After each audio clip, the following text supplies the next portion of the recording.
Azam Khan UP की सियासत का वो नाम जो या तो सुर्खियों में रहता है या विवादों में। हाल ही में एक बड़ी खबर आई कि सालों से जेल में बंद आजम खान के बाहर आने का रास्ता लगभग साफ हो गया है।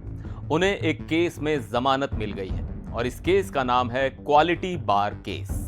एक ऐसा केस जिसमें आरोप लगा कि एक बना बनाया बार प्राइम लोकेशन पर महज 1200 रुपए महीने के किराए पर हथिया लिया गया।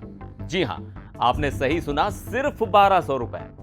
तो आखिर क्या है यह पूरा मामला? कैसे आजम खान का नाम इसमें फंसा, जबकि एफआईआर में तो उनका नाम था ही नहीं? और क्या यह वाकई सत्ता का नशा था या फिर राजनीतिक रंजिश का एक गहरा जाल?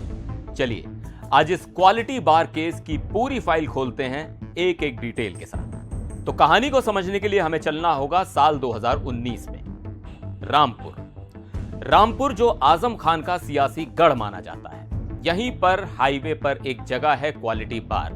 21 नवंबर 2019 को इस बार के मालिक की शिकायत पर एक एफआईआर दर्ज होती है। इस एफआईआर में शुरुआती आरोपी बनाए जाते हैं आजम खान की पत्नी डॉक्टर तंजीन फातिमा, उनके बेटे अब्दुल्ला आजम खान और जिला सहकारी संघ के तत्कालीन चेयरमैन सैयद जफर अली जाफरी।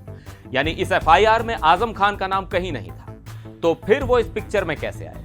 पुलिस ने जब इस मामले की विवेचना यानी इन्वेस्टिगेशन शुरू की तो जांच के दौरान पुलिस ने सपा नेता आजम खान को भी इस मामले में मुख्य आरोपी बना दिया। अब आते हैं सबसे बड़े सवाल पर कि आरोप आखिर था क्या?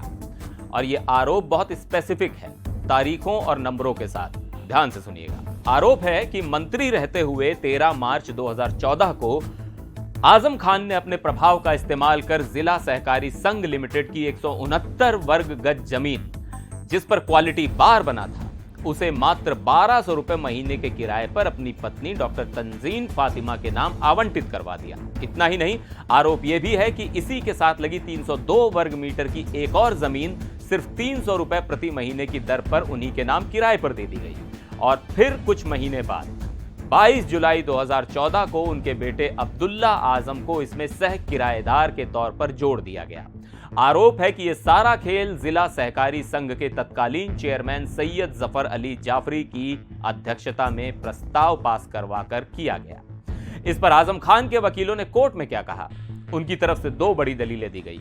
पहली, यह पूरा मामला ही राजनीतिक रंजिश है, उन्हें जानबूझकर फंसाया जा रहा है। और दूसरी, उन्होंने कोर्ट का ध्यान इस बात पर खींचा कि कथित घटना 2013-14 की है, तो फिर एफआईआर लिखवाने में 5-6 साल की देरी क्यों हुई?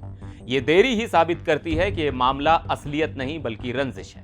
खैर, पुलिस ने सभी के खिलाफ ट्रायल कोर्ट में चार्जशीट भी दाखिल कर दी थी। रामपुर की एमपी एमएलए कोर्ट से 17 मई 2024 को आजम खान की जमानत अर्जी खारिज हो गई। इसके बाद वो पहुंचे Allahabad high court. Allahabad high court में जस्टिस समीर जैन की बेंच ने दोनों पक्षों को सुना और आखिरकार आजम खान को इस मामले में जमानत दे दी। अब आप सोच रहे होंगे कि एक केस में जमानत मिलना इतनी बड़ी खबर क्यों है? वो इसलिए क्योंकि आजम खान पर 80 से ज्यादा मुकदमे दर्ज हैं। वो एक एक करके लगभग सभी मामलों में जमानत पा चुके थे। माना जा रहा है कि यह क्वालिटी बार केस ही वो आखिरी बड़ी कानूनी अड़चन थी जो उनके जेल से बाहर आने के रास्ते में खड़ी थी। अब इस केस में बेल मिलने के बाद उनके बाहर आने की उम्मीदें बढ़ गई हैं। तो ये थी क्वालिटी बार केस की पूरी कहानी। एक तरफ सत्ता के बेजा इस्तेमाल और कौड़ियों के दाम पर सरकारी संपत्ति हथियाने का संगीन आरोप, तो दूसरी तरफ इसे राजनीतिक बदले की कार्रवाई बताने की मजबूत दलील। अब सवाल आपके लिए, आपको इस पूरे मामले में क्या लगता है? क्या यह वाकई सत्ता का नशा था या फिर सियासत का एक और दांव? अपनी राय हमें नीचे कमेंट्स में जरूर बताइएगा। फिर मिलेंगे एक और वीडियो में, तब तक के लिए नमस्कार।